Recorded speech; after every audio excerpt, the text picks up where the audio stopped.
Thank you everyone for attending this morning's webinar. So today's topic is on the latest developments in COVID-19 and construction laws.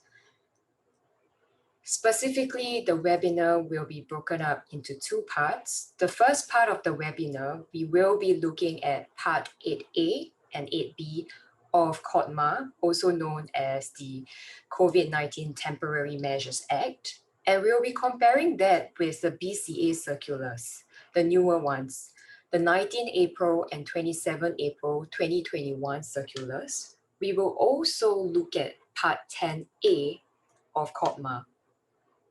The second part of the webinar, we'll be looking at selected latest construction cases and how that will impact your claims moving forward.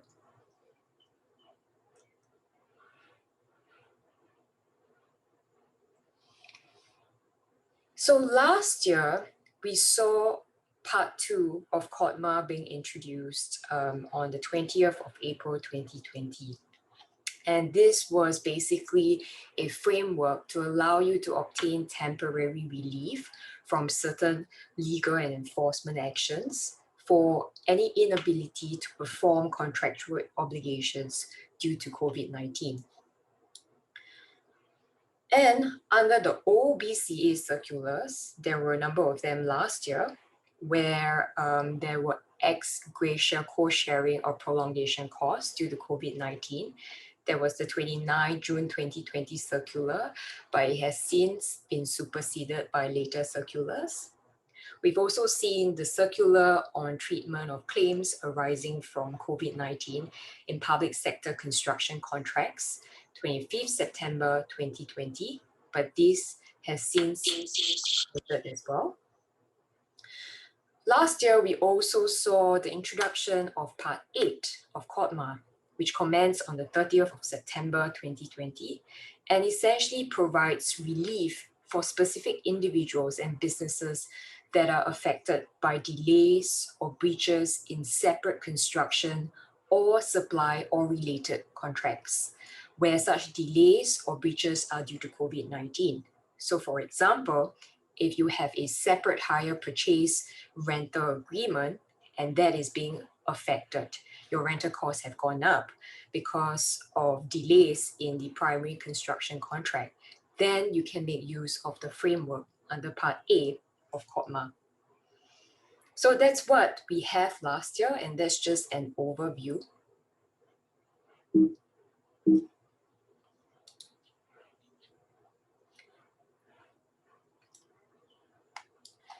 And today, we'll be looking at 4 main sections under Part 1 of the webinar.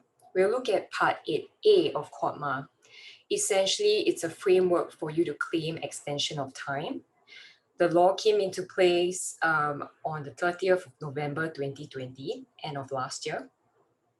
Then we'll look at Part 8B of CODMA on cost sharing. That commenced also at the same time. Then we'll look at some of the new BCA circulars on these 2 points.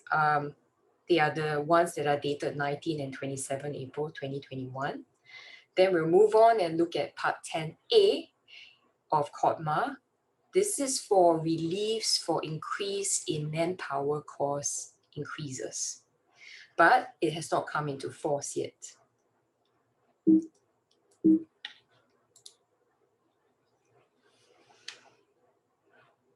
So Part 8A of CODMA, when does it apply? When can you actually get extension of time?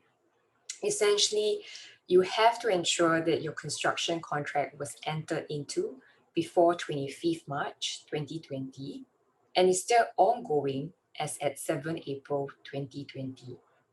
And that contract is still in force as on 2nd November 2020. And you will also have to show that there were ongoing construction works as at 7 April 2020. But that said, it excludes construction contracts where the construction works were carried out between 20th April and 30th June 2020. So Part 8A of CODMA, this is the applicability framework. And COTMA applies to both private and public sector projects. So you can see COTMA as a baseline. Now, if you look at the right side of the screen, you will see that these BCA circulars pertain only to public sector projects. Okay, so in relation to public sector projects, the GPEs, while using COTMA as a baseline, they have a more generous framework. So the GPEs can continue to provide reliefs to construction contracts entered into on or after 25th March, but with their tenders closed on or before 1st June 2020. And if you have works that are carried out between 20th April and 30th June 2020, the GPEs won't just exclude your claim, but they will look at it and continue to assess and provide appropriate extension of time for any delay in works occurring between 7 April and 6 August 2020, both dates inclusive.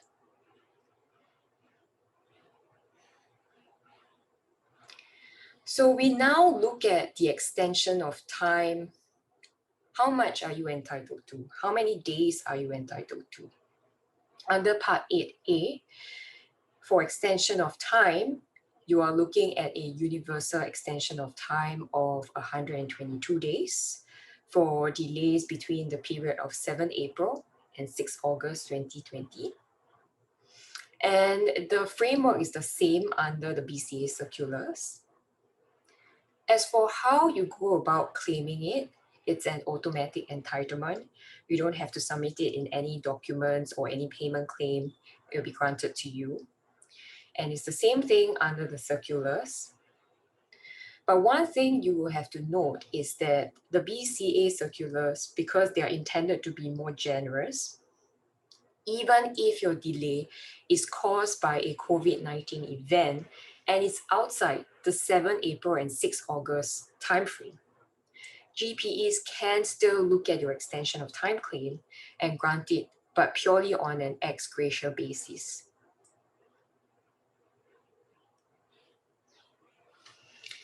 I now move on to Part 8B of the COTMA. As you may recall, this section pertains to cost sharing between various stakeholders in the contract. So Part 8B, when can you actually seek cost sharing?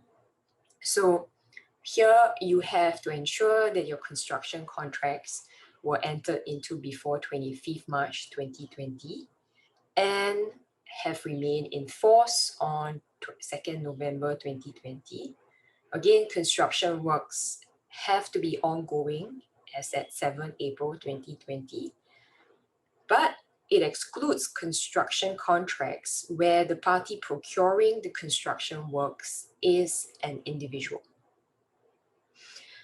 Contrasting that with the BCA circulars, again, the framework here is slightly more generous. The GPEs shall continue to provide reliefs to construction contracts entered into on or after 25th March 2020, but with their tenders closed on or before 1st June 2020. As for the criteria for how you are entitled to the 50% cost sharing, you will have to show first that you are not able to complete the works by the completion date. Second, you have to show that your inability to perform is really due to a COVID-19 event. And you must have incurred qualifying costs between the period of 7 April and currently 30th September 2021, which is the long stop date. So under the BCA circulars, the position is the same.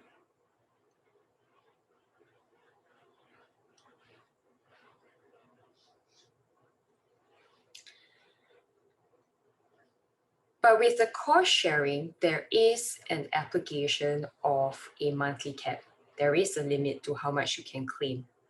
So under Part 8B, you can claim for the period from 7 April to 30th September 2021, subject of course to any extension of that long stop date that Parliament may decide.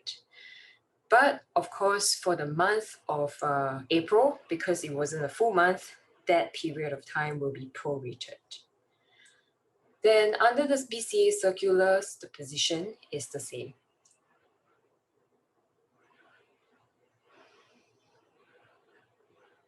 So what kind of qualifying costs are we talking about here?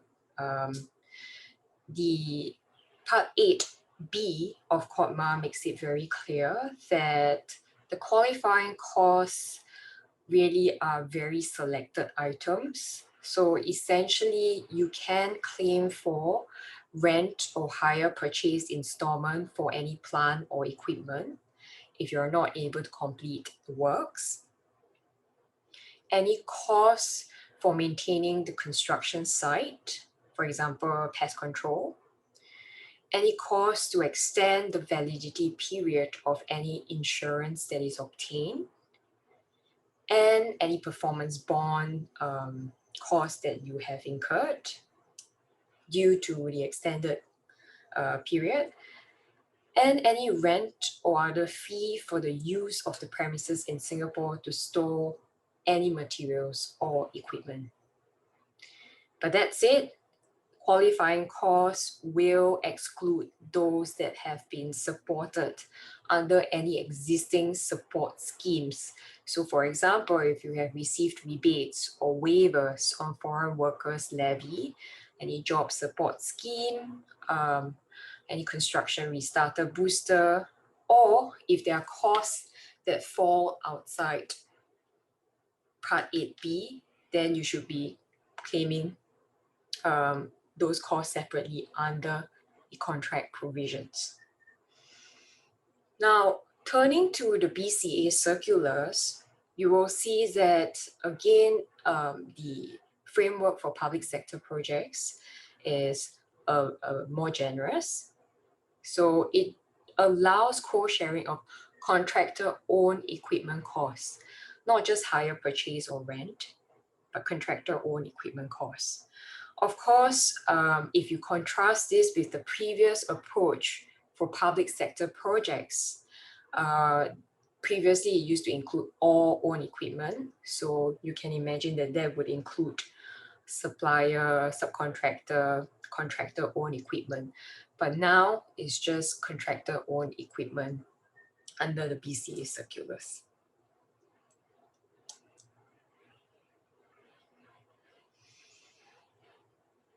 So how do you go about claiming these qualifying costs? Under Part 8B of QuadMA, you have to provide documentary proof. That's the first thing. And you have to submit it as part of your payment claim. So every month, you have to put in your payment claim. You will just have to put in those documentary evidence as part of your claim. Specifically, you have to provide any extract of your contract terms pertaining to qualifying costs and the corresponding contract sum. And then you will have to provide invoices, receipts showing the amount of qualifying costs and the date of the qualifying costs incurred. And you will also have to show the amount of relief obtained from the government or any public authority, or if you have obtained relief under the COVID-19 Act. Now, turning to the BCA circulars, as to whether documentary proof is required, that really depends on whether your contract sum is up to $100 million or more than that. So for contracts that are up to $100 million, essentially you do not need to submit documentary proof. For example, invoices or receipts, but only for up to 0.1% of the cost sharing amount. Recall earlier we saw that the cap is 0.2%, but in any case, for contracts up to 100 million, you only need to show 0.1% so you don't have to provide documentary evidence for up to 0.1%. Then, if you want to claim anything above that, you will have to show documentary evidence. For contracts above 100 million, then you have to provide documentary evidence as long as your incurred cost is above $6,000.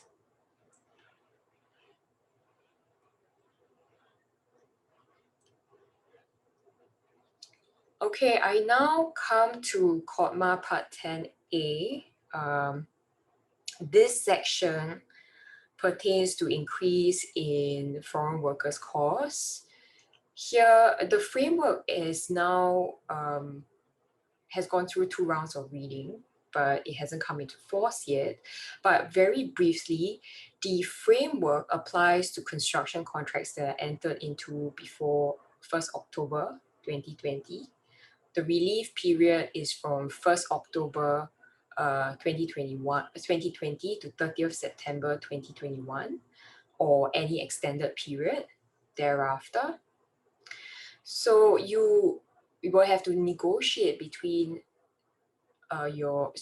negotiate with your stakeholders concerning any increases in costs. And then if you're dissatisfied with the negotiated outcome, if you're dissatisfied with the negotiation process, then you can seek a determination to adjust the contract sum to address the cost increase of work permit holders.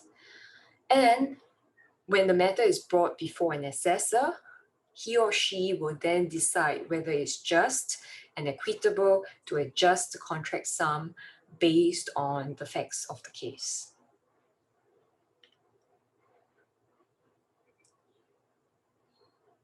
Okay, at this stage, we have a poll question.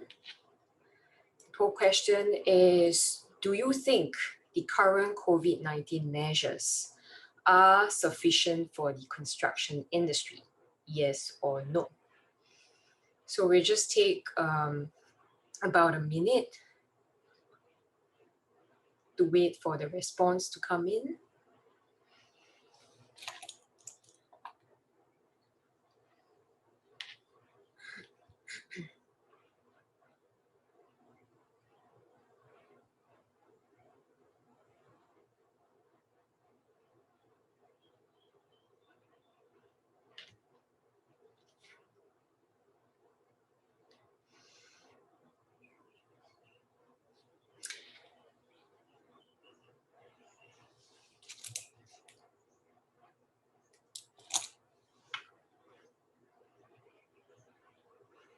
Okay.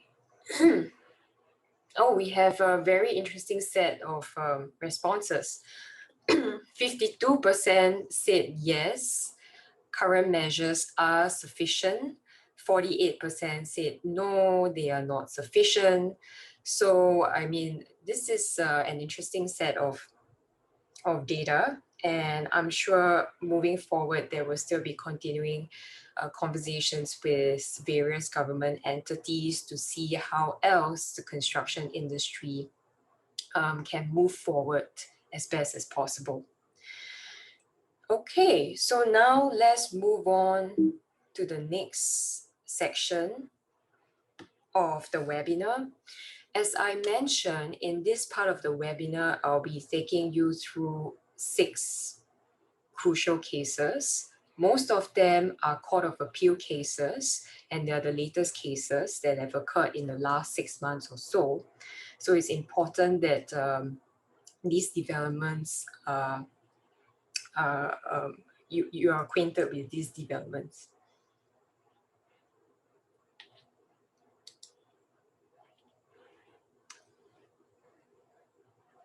Okay, so the first case that I want to talk about is the case of Teng What. The case of Teng What.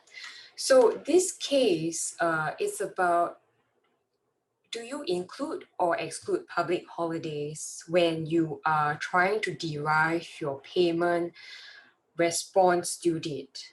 This has been a recurring issue throughout the industry.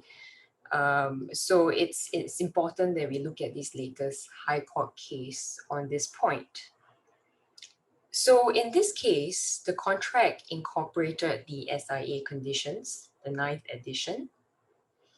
Clause 3115A requires the employer to respond to an interim payment claim by the contractor by providing a payment response within 21 days after the payment claim is served.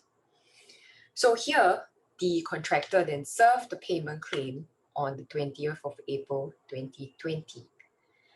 The payment response was provided by the employer on the 15th of May 2020. The adjudication application was lodged on the 28th May 2020.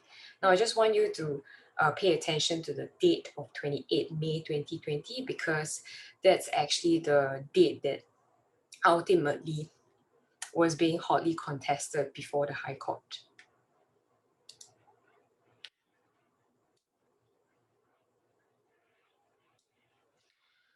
So let's look at the different positions, the one presented by the employer and the one presented by the contractor. So the employer here actually said the payment response due date is actually 11 May because you should actually count public holidays. You should count public holidays in deriving your payment response due date, right? And accordingly, the 7 days dispute settlement period would be 7 days thereafter, 12 to 18 May 2020. And your adjudication application launch date, the last day, would be 27 May 2020. So now you may recall in the earlier slide, I mentioned the adjudication application was launched on the 28th May 2020. So the employer's position is that, look, you've launched the adjudication application late. The contractor, on the other hand, said, no, day here means the same meaning as the SOP Act. We exclude, meaning we don't count public holidays when we are counting the 21 days for submission of payment response due date. So based on their calculation, they arrived at 13 May 2020. They mentioned the dispute settlement period is accordingly shifted back to 14th to 20th May 2020. And so the adjudication application was to be lodged, according to them, by 29 May 2020. So when they lodged the adjudication application on the 28th of May 2020, it was within time.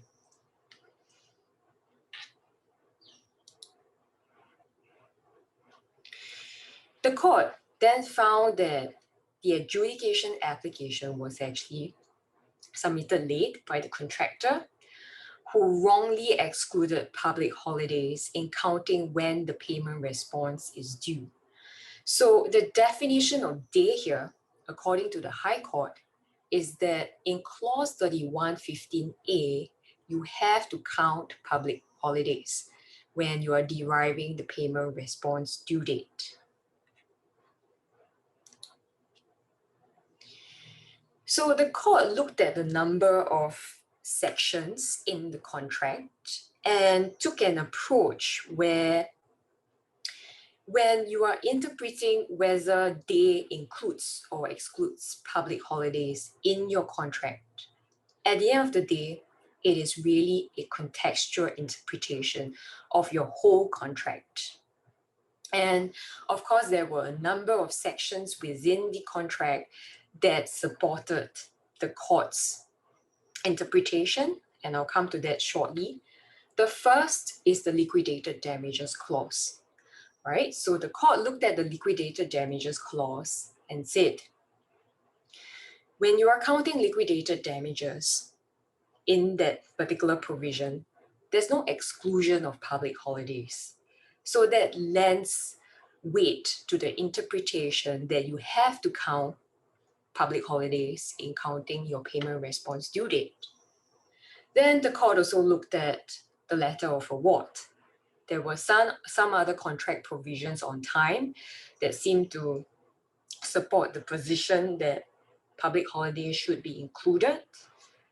And finally, the court also looked at other contract provisions that contain references to public holidays. So one of these provisions was clause 31.2, the payment claim clause.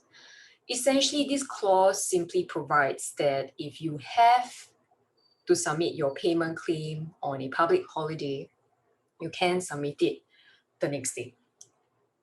So that in itself suggests that public holidays are included in the counting of days. And one final observation by the court is that the court found it odd that the contractor actually argued for a later position for the submission of payment response, given that, it would have wanted cash flow quicker. So the position that the contractor was putting forth obviously wasn't very persuasive, and that was just the court's observation.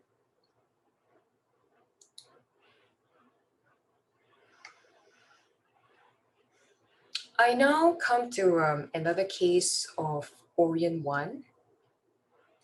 This is a Court of Appeal case that was released very late last year. It concerns whether in terminated contracts, can you submit a further payment claim? Now, this again is a recurring issue in the industry. We often see contractors submit payment claims after the contract has been terminated. It's also been the subject of a number of Court of Appeal cases. There were already 2 cases, one Yaoli and another one Shimizu, on the same issue. But here the Court of Appeal has actually elaborated on this set of principles, so it's important that we look at when can you submit a further payment claim. Okay. So in this case, the contract between the employer and the contractor was based on the RADARS form.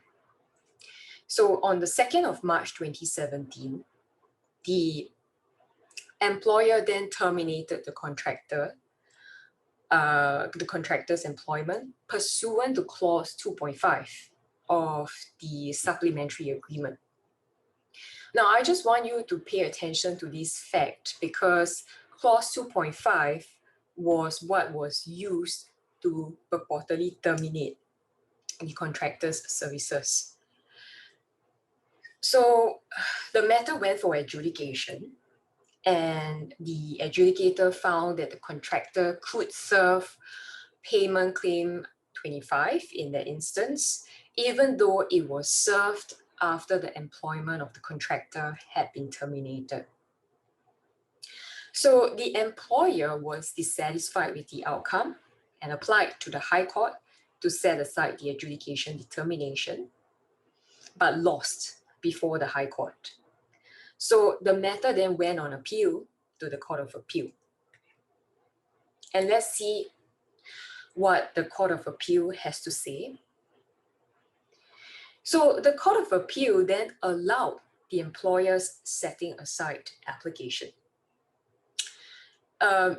Primarily for this reason. Well, the court's reasoning is that following from the earlier Court of Appeal Shimizu decision is that whether a party can serve a payment claim after the termination of the employment at the end of the day really depends on the terms of the contract. So what does the contract say, right?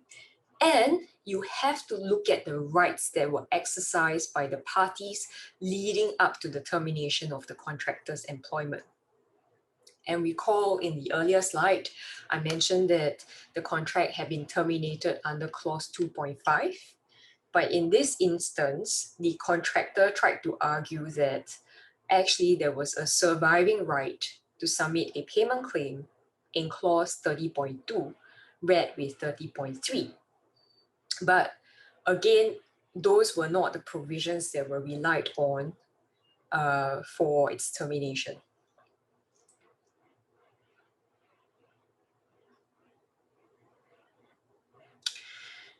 So the Court of Appeal then went on and said, okay, even if we give the contractor the benefit of the doubt, and we say we look at clause 30.3 of the RADAR's form and assume it's applicable, the court then studied that provision and said that there was no right for the claimant to have served a further payment claim post-termination.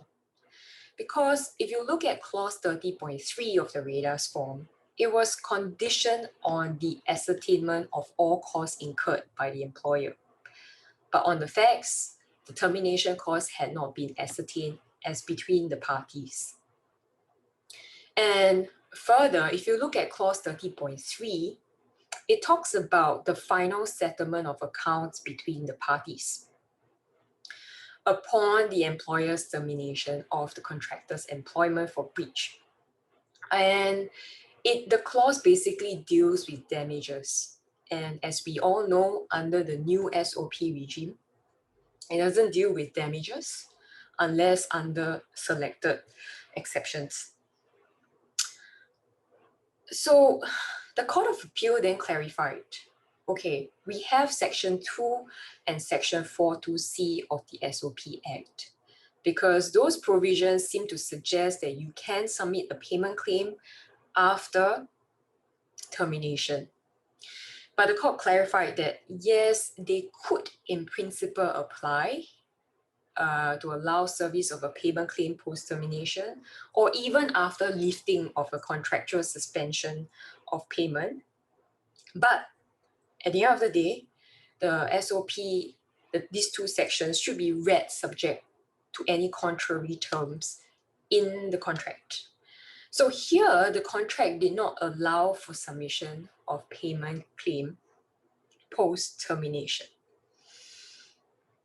And also an interesting observation by the court.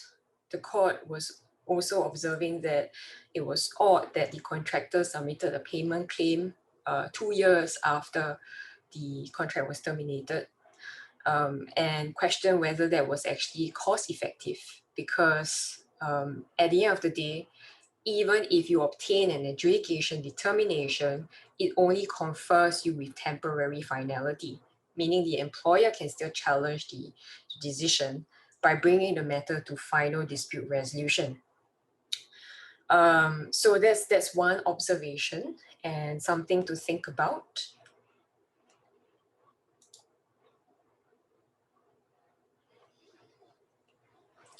I now come to the third case of Frontbuild Engineering. Essentially, this is a case about when you have a suspension of progress payment clause in your contract. Does that mean that you don't have to care about whether it's a pay when paid provision? All right, that's essentially it.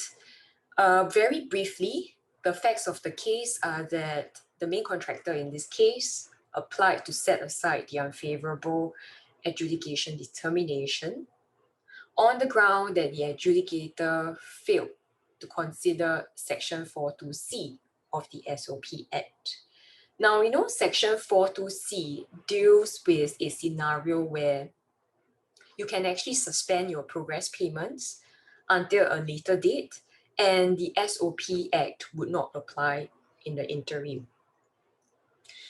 So the main contractor then argued that, great, because my contract provides for no further payment claim upon termination until the whole of the main contract works has been completed.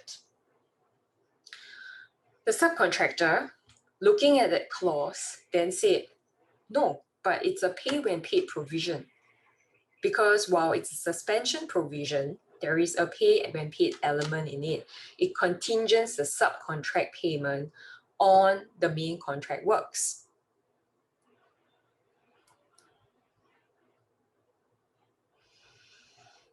The High Court then refused to set aside the adjudication determination.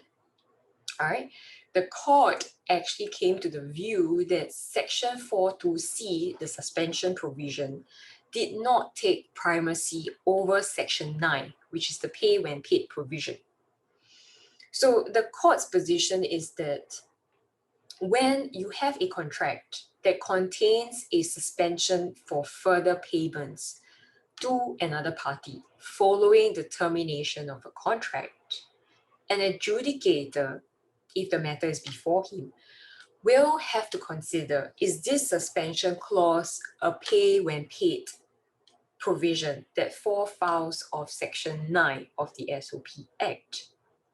And if so, then the provision on suspension of payments is a pay when paid clause that is unenforceable.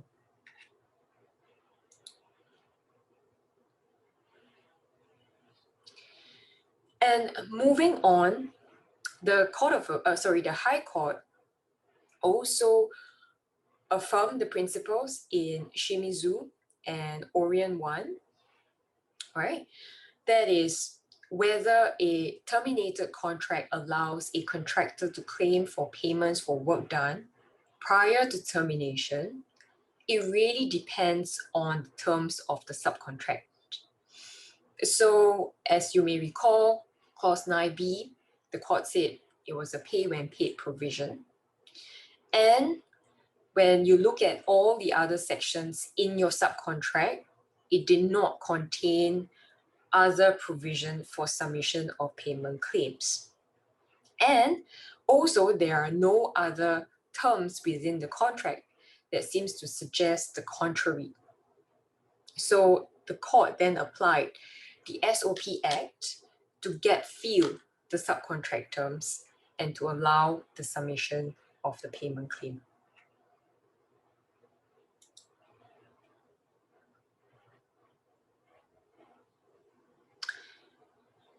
Okay, now I come to the case of Range Construction. This is a Court of Appeal case, again, very instructive. Essentially, it deals with the issue of, can an employer raise liquidated damages in an adjudication?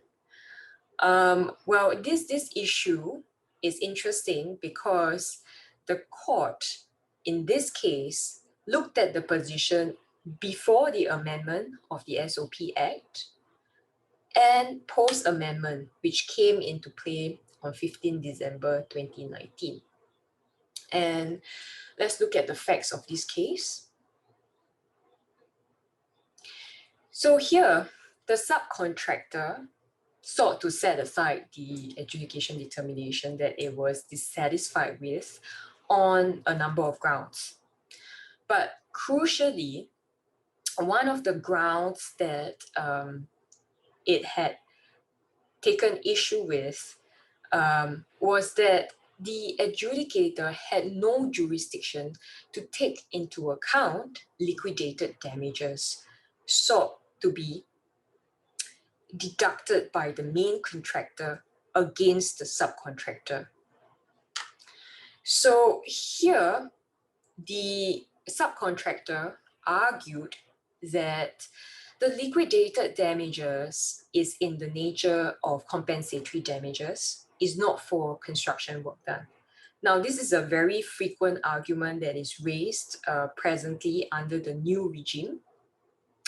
But bear in mind that this case, the payment claim was served on 2nd December 2019.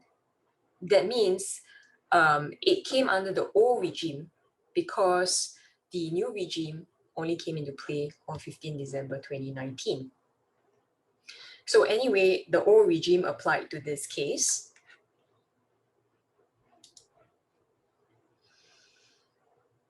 And for the benefit of those who may not be familiar with Section 17(2)(a), this is under the new SOP Act. I just wanted to flag this out before I move back to the case. Here, the adjudicator essentially must disregard any claim pertaining to damage, loss, or expense if it is not supported by any document showing agreement between the parties on the quantum, or any certificate or other document that is required to be issued under the contract, right? So we got to bear this in mind. There is a bar to the kind of claims that you can submit in adjudication. So the Court of Appeal then refused to set aside the adjudication determination. Why? Because the court disagreed with the argument that, you know, pre-amendment and post-amendment SOP Act, there's no difference. That the SOP Act, the new one, is only a declaration of what the old law actually was. So the court then found that that's not correct. In fact, liquidated damages were not even part of the contractor's claim. We're talking about employer's claim now. So the the contractor's reliance on the ministerial statement, which seemed to suggest that both positions before the amendment and after the amendment were the same, that passage didn't have the force of law. And anyway, as I mentioned earlier, we're talking about payment claims, not payment responses in that ministerial statement. And second, the Court of Appeal also said that if Section 17(2)(a) of the SOP Act merely declares what the old law was, then when you look at the old Section 15(3) of the SOP Act, that particular section allows for set-off, which means that you can set off liquidated damages. And that essentially would be rendered devoid of any substantive content. So it was quite impossible to gel the new position with the old position. And thirdly, if you look at Section 17(2)(a) of the SOP Act, right, as I showed you earlier, there were a number of exceptions. It essentially bars all damages, loss, and expense unless you fall within the two exceptions. But these exceptions are not imported into the old Section 15(3). The old Section 15(3) allows you to set off your employer's claims, which also includes liquidated damages. And then fourth, when you look at the new Section 15(3), there was a deliberate removal of the reference to the word set off, which is a very generic term. And they've now introduced exceptions in Section 17(2)(a) of the SOP Act. So that must mean that the new Act and the old Act, they are different. Under the old Act, you can set off liquidated damages. Under the new Act, you may not unless you fulfill the exceptions in Section 17(2)(a). So the Court of Appeal came to the decision because it was consistent with the New South Wales cases. And as we know, our SOP Act is from the New South Wales, and there are many instructive cases in New South Wales that are helpful to interpreting our SOP Act. And finally, the Court of Appeal said that liquidated damages under the pre-amendment, allowing that, it was consistent with the overriding framework. Because on the one hand, you want to allow contractors to claim. On the other hand, you want to ensure that there was some recourse for the employer in respect of delays that occurred through no fault of theirs.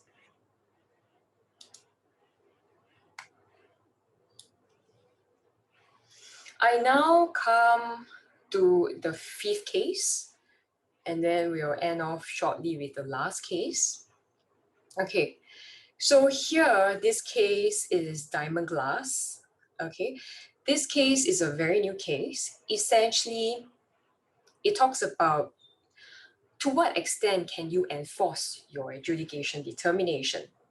Because, I think most of us have the impression that once we get an adjudication determination, pretty much we can just enforce it and we are likely to get our monies.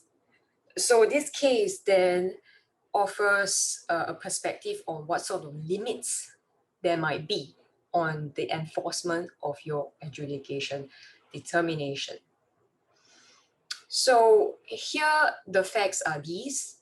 The subcontractor commenced an adjudication application against the contractor, and the contractor didn't pay the adjudicated amount and instead proceeded to commence a second high court suit. Previously, he had already commenced one, so both high court suits were consolidated together. The subcontractor then obtained an order to enforce the adjudication determination, which is succeeded on as a judgment, and issued a statutory demand claiming the adjudicated amount, interest, and the adjudication costs. And again, the contractor just ignored and didn't meet the statutory demand.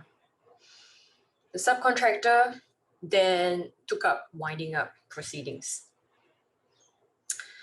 The High Court, when the matter went before the High Court allowed the contractor to stay the winding up application, pending the determination of the two consolidated High Court suits that it has filed in the High Court. And then the subcontractor was unhappy with the High Court decision, appealed to the Court of Appeal because it really wanted to get it really wanted to wind up the other party.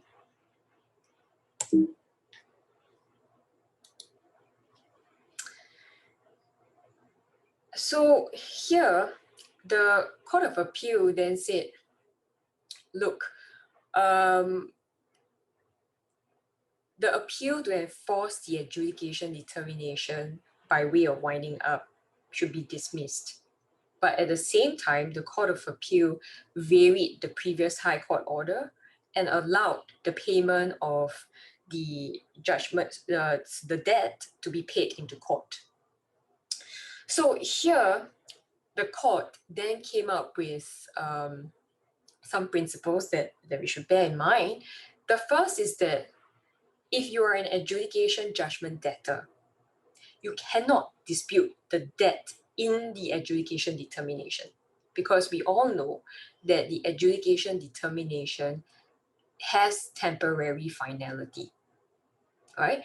But here, the contractor is not disputing the adjudication determination debt. It's brought new cross claims against the subcontractor in the High Court suits. And crucially, where the project has come or is coming to an end or has terminated, the adjudication judgment debtor can stay or set aside the winding up petition by showing on a prima facie standard the existence of a justiciable cross claim that is likely to equal or exceed the claim against the debtor, and the cross claim is not an abuse of the court's process. So here, the contractor, in trying to defend itself against the adjudication determination amount, actually has got a set of statement of claim in the High Court stating very clearly what other claims it has against the subcontractor. And the court then, in deciding whether it wants to order payment into court by the adjudication judgment debtor, the court then sought guidance in section 2572F of the Companies Act, essentially it empowers the court to stay winding up proceedings and ordering a payment of sum of debt into court, but it's not mandatory. Nevertheless, the court looked at the whole case and said, okay, but on the facts of the case, it is just to order that the adjudication judgment debtor make payment into court. So there are limits when you are talking about enforcement of an adjudication determination.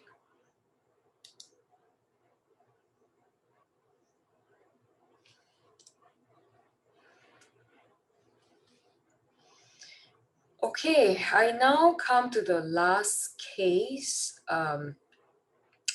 on performance bond. Here, this case of AXA versus Chiu.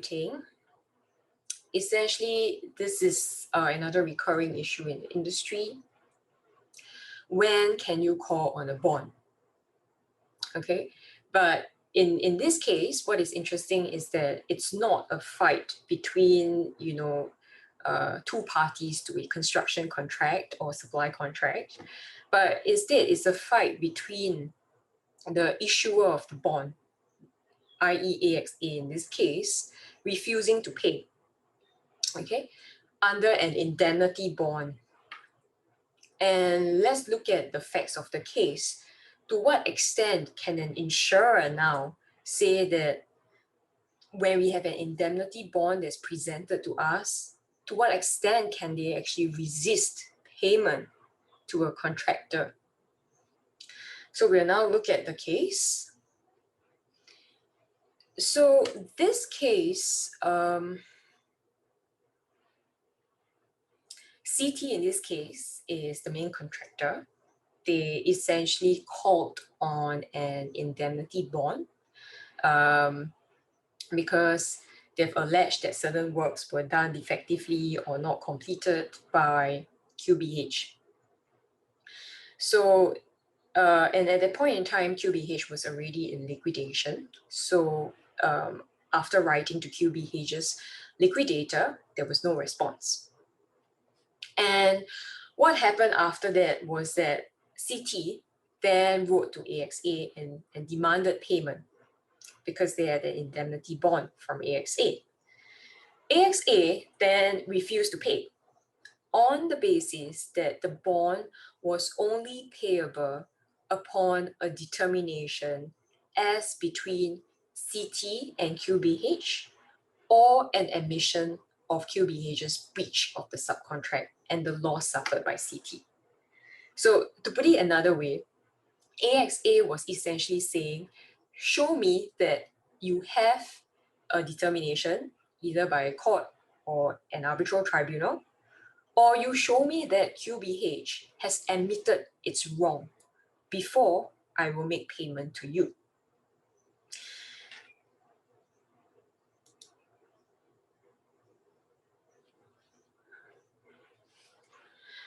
So here, the Court of Appeal then said it's not necessary to present a determination by a court of tribunal, between QBH and CT.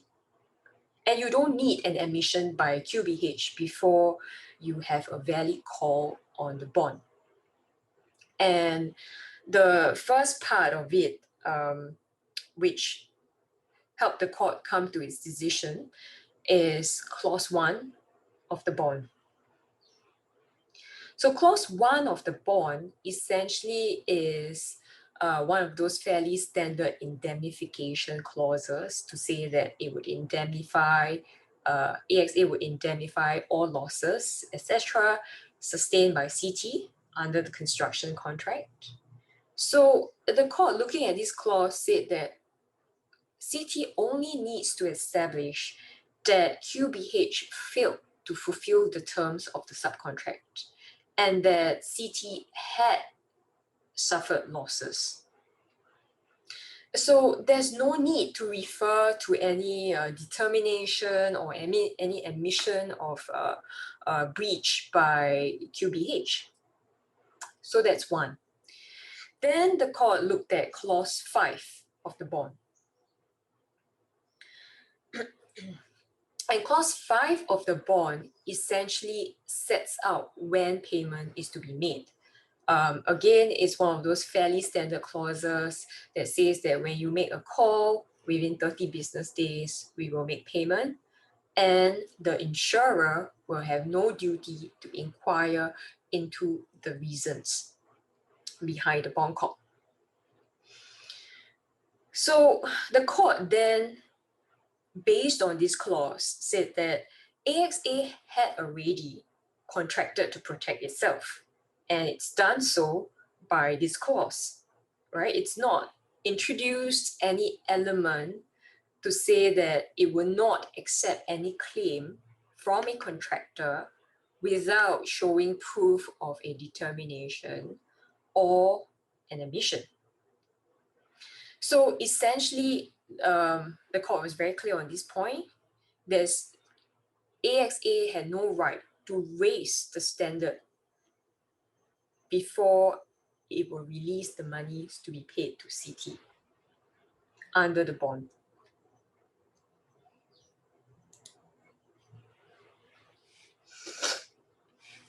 So here, the Court of Appeal then elaborated on why it found AXA's arguments unconvincing. Okay, there were a few reasons that were given, and I think the reasoning, they are important. The first is that AXA presented a number of authorities. We have a number of authorities in the past on indemnity bond, but the court, looking at those authorities, then said, but there's no justification to impose a determination or an admission. And AXA then said, oh, but if you don't impose that requirement as an insurer, it'll be difficult to tell apart when it's a conditional bond and when it's a demand bond. And the Court of Appeal said, no, it doesn't erode the distinction, right? A demand bond is quite distinct from a conditional bond, right? Demand bond, you usually just need to demand and with a letter of demand and state out some brief reasoning, and you usually get your monies. And conditional bond, of course, you have to show that you have fulfilled the facts that are required in the bond. So here, AXA then tried another argument to say, oh, but you know, if you don't have this requirement, it's very impractical because as insurers, they are just financial institutions. They don't know when exactly breaches have arisen under a construction contract, and that can be very technical. And the Court of Appeal then said, look, at the end of the day, any practical difficulty arising from this really stems from the nature of a conditional bond. Because a conditional bond actually requires you to show that there were certain breaches, that you've incurred losses before you can claim, right? And in any case, AXA was being paid a fee to undertake that risk. So on the last point, the court then held that there is actually a delay if we were to introduce this requirement of having a determination and admission. Sure, it'd be very clear to the insurer, but there is a delay because, as we all know, performance bonds, they all come with an expiry date. So it's not feasible if you expect the contractor to go and get an arbitral decision or a court decision, which could take months to years before you can call on the bond. So here, if that element were, that requirement of having a determination were introduced, that would actually rewrite the balance of risks between parties.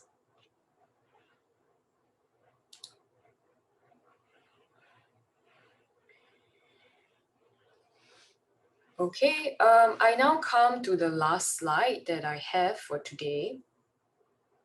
Still on the case of AXA, AXA also argued that the High Court judge shouldn't have gone on to decide whether CT had sufficiently proved QBH's breach of the subcontract and any losses that it has incurred. But the Court of Appeal said no, the High Court judge can go on and decide this matter. And based on the evidence that was provided by CT, there was enough objective evidence to show that QBH didn't perform the contract defectively, and that gave rise to a prima facie case that QBH had breached the subcontract and had caused loss to an amount that exceeded the bond sum. So the High Court judge was correct to order AXA to release the indemnity bond amount to CT. So that's all I have on my end. Thank you very much.